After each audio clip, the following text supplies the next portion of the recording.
al profesor de Relaciones Internacionales, el profesor Jesús López Almejo, sobre todo amigo de este espacio libre como el viento. Profe, ¿cómo estás? Muy buenas tardes.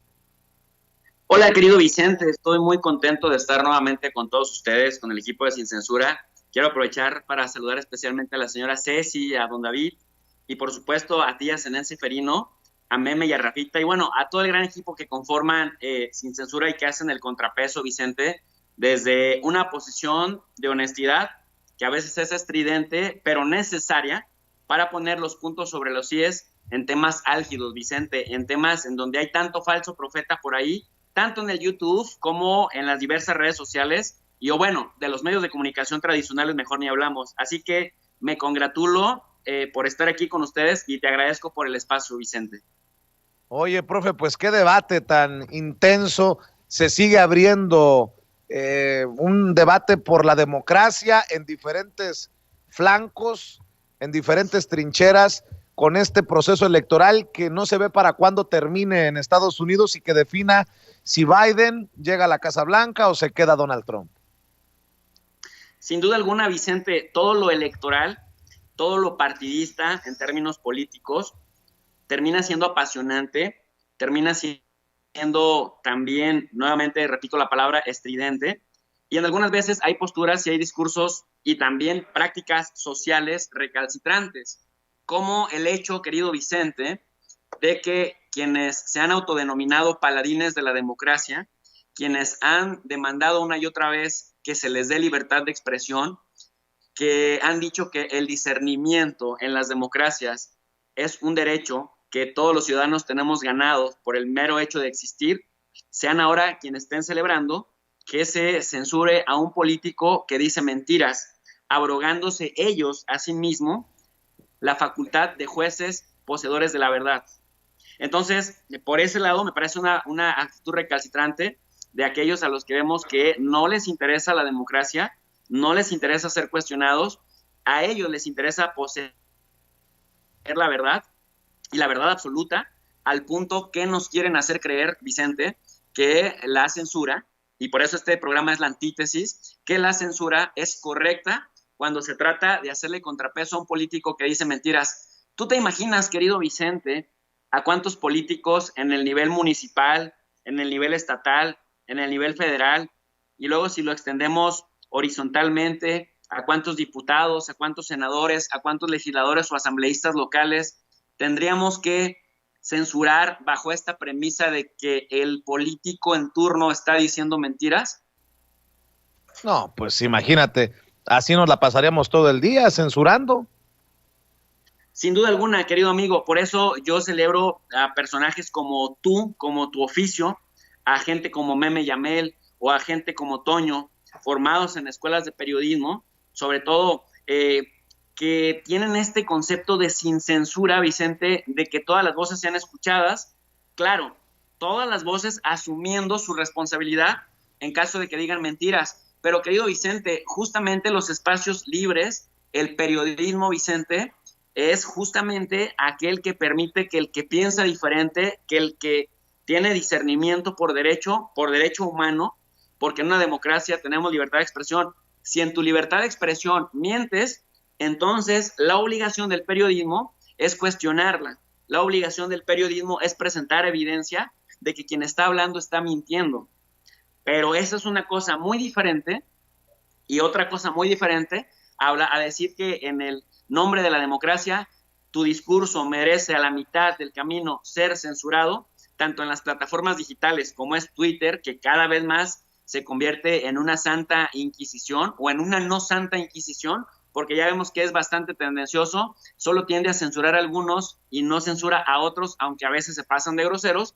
En ese orden de ideas, pues tanto Twitter como el mainstream media, los medios tradicionales, al abrogarse el derecho para censurar a Trump porque desde su punto de vista está diciendo mentiras, pues imagínate, querido Vicente, si eso le pasa al presidente del país más poderoso del mundo, ¿qué nos espera a los ciudadanos de a pie? Definitivamente, y creo que también es una situación peligrosa en este contexto para la democracia, que los medios de comunicación asuman este papel de jueces, ¿no? Mira, Vicente, en la teoría constructivista de las relaciones internacionales, y me parece que en este momento es importante meterle un poco de contenido teórico, se habla en la acción comunicativa, lo dicen dos teóricos básicos que hay que leer para entender lo que está pasando en Estados Unidos. Uno es Jürgen Habermas, alemán, de la Escuela de Frankfurt, y otro es Thomas Ries, también alemán, cuando hablan de las lógicas de la acción comunicativa. Y pensar en términos de la acción comunicativa, para que la gente nos siga esta lógica, es justamente que hay tres ideas dominantes. Está la lógica de la acción racional, en donde los individuos que se comunican y que plantan mensajes y una narrativa siempre quieren tener razón y siempre quieren poner sus ideas por encima de las de los demás. En el racionalismo de la acción comunicativa, entonces las partes tratan de decir cosas siguiendo esta ley del costo-beneficio, tener el menor costo, la menor pérdida con el mayor beneficio cuando se planta una idea y cuando se planta un discurso. Esto me parece que es lo que hicieron ayer los medios de comunicación en Estados Unidos y lo que está haciendo Twitter al tratar de censurar a Donald Trump, presidente de Estados Unidos, que si bien es un político, Vicente, que en campaña electoral dice mentiras y muchas mentiras, pero que en el contexto de la política, yo le preguntaba ayer a la gente en mi canal, ¿qué político conocen ustedes que no diga mentiras en campaña electoral? ¿O qué político dice 100% la verdad? Entonces, esta lógica de la acción comunicativa, dicen ellos, censuramos, pero para que no nos digan que estamos censurando, vamos a recurrir a otra idea que es muy aceptada, que es la democracia y la verdad. Si decimos que él está faltando a la verdad y que para salvar la democracia tenemos que pararle o ponerle un alto, lo vamos a hacer. La gente no nos podrá acusar de censurar porque a quien estamos censurando es a un mentiroso.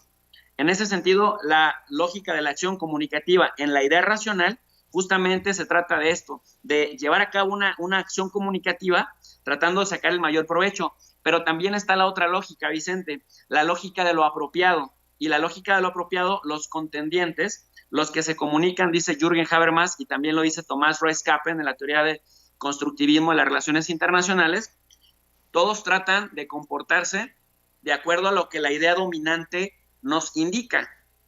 Y la idea dominante que se supone que todos estamos defendiendo es la democracia, porque en este momento es súper nice, es súper guau decir que somos los más democráticos del mundo. Trump dice, tienen que respetar el voto para salvar a la democracia, paren de contar. Esa es su lógica. Los medios de comunicación masiva censuran, pero censuran en el nombre de la democracia y para defender a la democracia. Los que nos indigna, tanto que un político diga mentiras, como el que medios de comunicación se abroguen el papel de jueces para censurar, también nos indigna porque decimos, están faltando un principio democrático que es el de la libertad de expresión y es también el de la libertad del ejercicio político.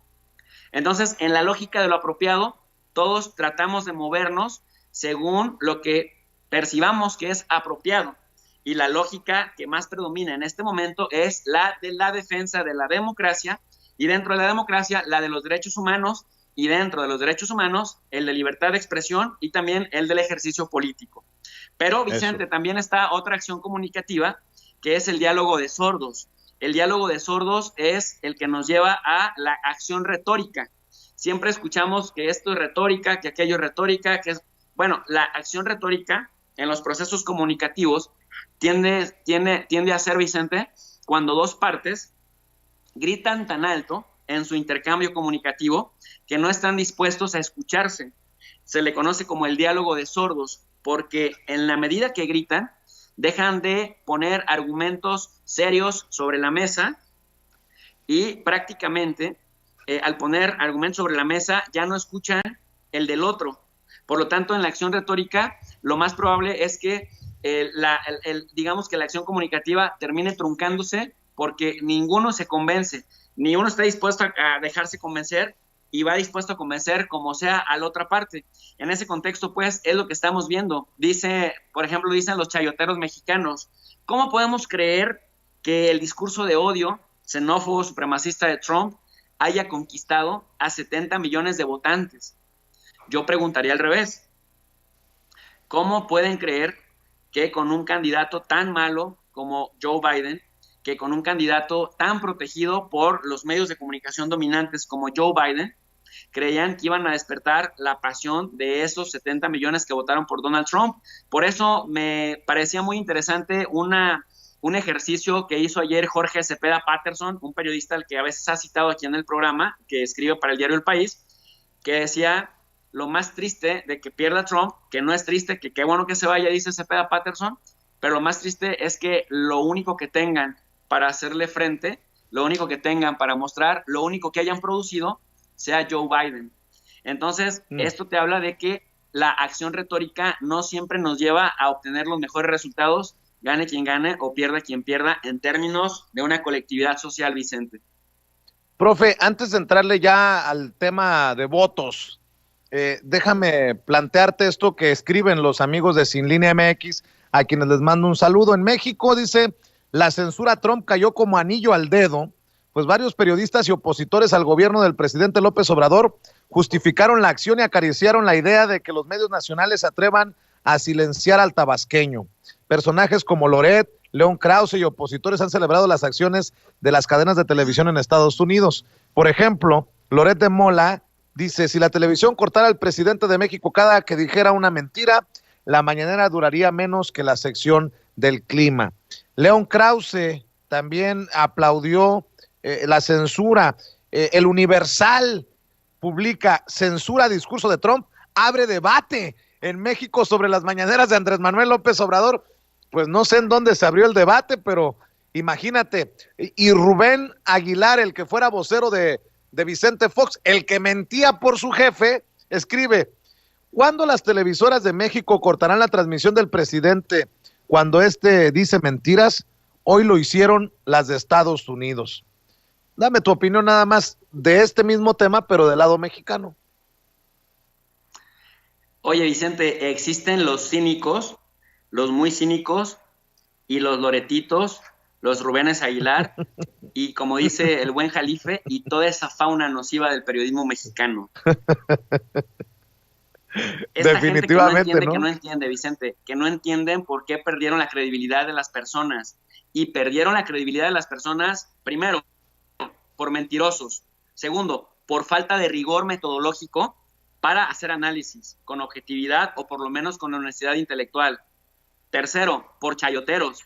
Entonces, les falta capacidad metodológica.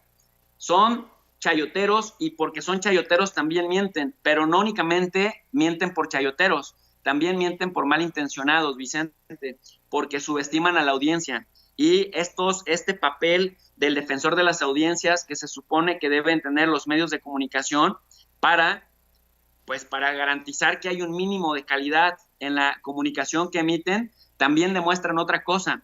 Además de subestimar a la audiencia, al presentar contenido basura para la audiencia, que en lugar de que ayudáramos a crecer a nuestra población y a la población de habla hispana que nos escucha en todo el continente, creen que simplificando la realidad, creen que difundiendo mitos de la política y creen que difundiendo medias verdades, la gente se las va a seguir comprando sin cuestionarles. Y esta me lleva a la quinta cosa, Vicente, que tampoco le tienen amor a la democracia y mucho menos amor a la libertad de expresión, porque cuando ellos expresan sus hipótesis y expresan sus premisas con groserías, expresan sus hipótesis con simplificaciones, faltando a la verdad en la mayoría de las veces, Vicente, y por eso me dio mucho gusto la nota en donde The New York Times, que a veces no es santo de mi voluntad, pero que le diera esta exhibida a Ciro Gómez Leiva, o como también dice el buen Jalife, al Cero Gómez, porque, Vicente, esta gente vive de mentir y vive también del desprecio a la libertad de expresión.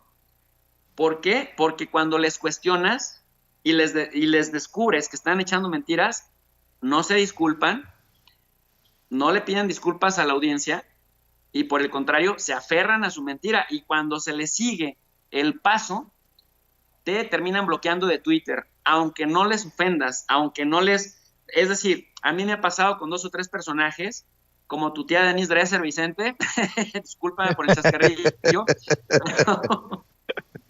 que nada más por cuestionar los datos equivocados que ponen o por cuestionar los argumentos de política pública que ellos ofrecen, te bloquean.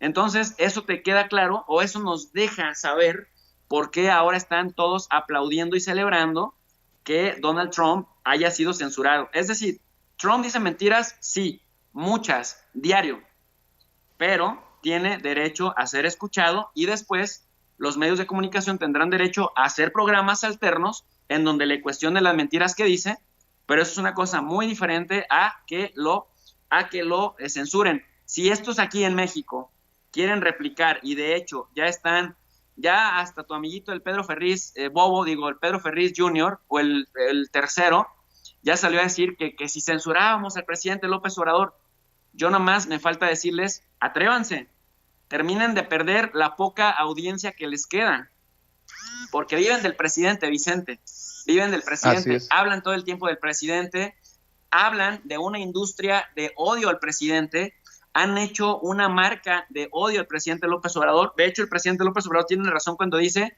la marca AMLO es una marca que le da de comer incluso a sus odiadores, porque los odiadores, el mínimo de rating que les queda es por ese 30%, 20% de los cuales odian al presidente, 10% de los cuales están medio distraídos, pero un 70% seguimos apoyando al presidente López Obrador. Y si esta gente aquí en México intentara censurar al presidente, hermano, tú lo sabes mejor que yo, se les acaba la audiencia, la poca audiencia que les queda.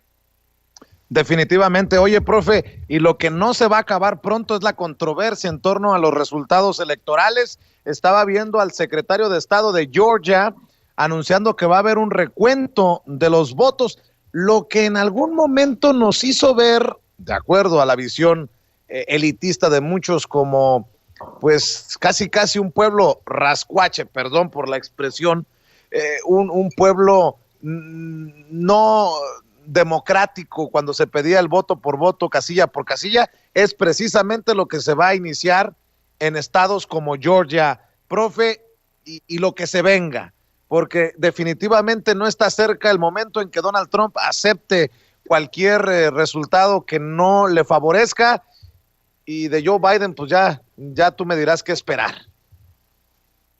Sí, mira, querido Vicente, si me permite recuperar en 2 minutos un poco de las clases que imparto en mi canal, puedo explicarle a tu audiencia en qué consiste las leyes electorales de cada estado, por lo menos de los estados polémicos. Mira, por ejemplo, en Arizona nadie puede solicitar un recuento de votos. En Arizona el recuento lo solicita el mismo estado, porque recordémosle a la gente que allá no hay un INE o no hay un IFE, y que cada estado organiza las propias elecciones dentro de su jurisdicción. Entonces, el gobierno de Arizona, si considera que hay necesidad de hacer un recuento de votos, en automático inicia, pero solamente si hay una diferencia, Vicente, de 0.1% entre el primero y el segundo lugar. Obviamente, el costo del recuento lo cubre el gobierno y el proceso no tiene fecha. En el caso de Nevada, si hubiera polémica en Nevada, tampoco hay recuento automático. Ahí, digamos, no hay recuento automático. El candidato que pierde puede solicitar el recuento sin necesidad de justificar por qué. Pero recontar es caro y el costo lo cubre quien solicita, salvo si cambia el resultado con hallazgos en el recuento. El proceso tiene que durar 10 días, entonces se tiene que hacer así. Esto en Nevada. En el caso de Georgia, no hay recuento automático. Se puede solicitar si la diferencia es menor a 0.5%. El secretario de Estado del Estado puede ordenarlo si hay discrepancias o errores en los resultados. Esto es muy importante. Lo que también vale decir para Georgia, que no hay una regla que fije el tiempo límite para el recuento. Se podrían llevar todo lo que consideren necesarios, pero recordando que generalmente entre el 14 y el 15 de diciembre es cuando los electores de los estados tienen que ir a Washington a depositar el voto por el que la gente de esos estados les haya ordenado. En el caso de Carolina del Norte, el recuento es aleatorio y se da también en automático. Ahí sí se da en automático. Si se revela alguna discrepancia, se hace un recuento, pero si no, no. Pero ojo, el recuento solo se hace en Carolina del Norte si la diferencia es menor a 0.5%. Por eso me parece que Trump, por un lado, no quería que lo alcanzaran, no quería que se siguieran contando más votos, porque si se cierra la elección, él digamos que está tratando de impugnar las elecciones en Wisconsin y en Michigan, en donde tenía el día de la elección por la noche 4 puntos porcentuales de ventaja y 8 puntos porcentuales en el caso de Michigan, pero en Pensilvania tenía 14. Entonces, lo que le puede pasar a Trump es que mientras él está queriendo impugnar los estados en donde tiene una ligera ventaja Joe Biden, a él le podrían aplicar la misma en Pensilvania. Bueno, de hecho ya en Pensilvania dieron la vuelta y le podían aplicar la misma en Georgia y en Carolina del Norte. Por eso estaba, digamos, asustado de que la diferencia fuera a ser de menos de 0.5%. En el caso de Michigan, que ya lo mencioné, el recuento es automático cuando la diferencia únicamente es de 2,000 votos o menos. Por lo tanto, me parece que en Michigan no va a poder fructificar su demanda de que se recuente. Y en Pensilvania, el recuento automático se da cuando la diferencia es igual, ojo, o menor a 0.5%. Pero esto debe concluir antes del 24 de noviembre. Por lo tanto, si algo se va a hacer, se tiene que hacer ya porque prácticamente solamente tendría hasta el 24 de noviembre, de acuerdo a la ley electoral de Pensilvania. Aquí, Vicente, son 3 votantes quienes lo pueden solicitar a nivel distrital, sin límite de tiempo para concluir el proceso en el distrito que particularmente señalen. Si es en todo el estado, entonces tendría que terminarse hasta el 24 de noviembre. Obviamente, el costo lo cubren quienes lo solicitan, salvo que encuentren errores o que sí encuentren un fraude. Pero si no encuentran fraude, si no encuentran error, los 3 solicitantes que se hayan atrevido a pedir el recuento, pues tendrían que correr con el gasto. Y aquí es donde no todo el mundo se anima por el costo de estos. Y finalmente, Vicente, en Wisconsin no hay un recuento automático. Ahí se puede solicitar si la diferencia es de 1% o menos. Y aquí el solicitante también es quien cubre el costo, salvo si el resultado cambia. Si el resultado cambia, el gobierno de Wisconsin asume el costo, pero únicamente tienen 13 días para concluirlo. Así las cosas, querido Vicente. Profe, si me permites, para cerrar, te pido tu opinión porque este va a ser un debate intenso. Los Krause fueron de los que firmaron aquella carta contra López Obrador por ser un peligro a la libertad de expresión. Y leo, ya tú me contestarás, el tuit de León Krause, quien trabaja en Univisión en Los Ángeles, hijo de Enrique Krause, el de la Operación Berlín. Qué verdadera pena es leer a voces de larga trayectoria en el periodismo, el pensamiento y hasta el activismo de izquierda en México defender a Donald Trump, un hombre que representa exactamente lo opuesto a la agenda progresista. ¿Qué les atrae? ¿Dónde arraiga esa afinidad? Definitivamente, profe, León Krause no entiende lo que no entiende.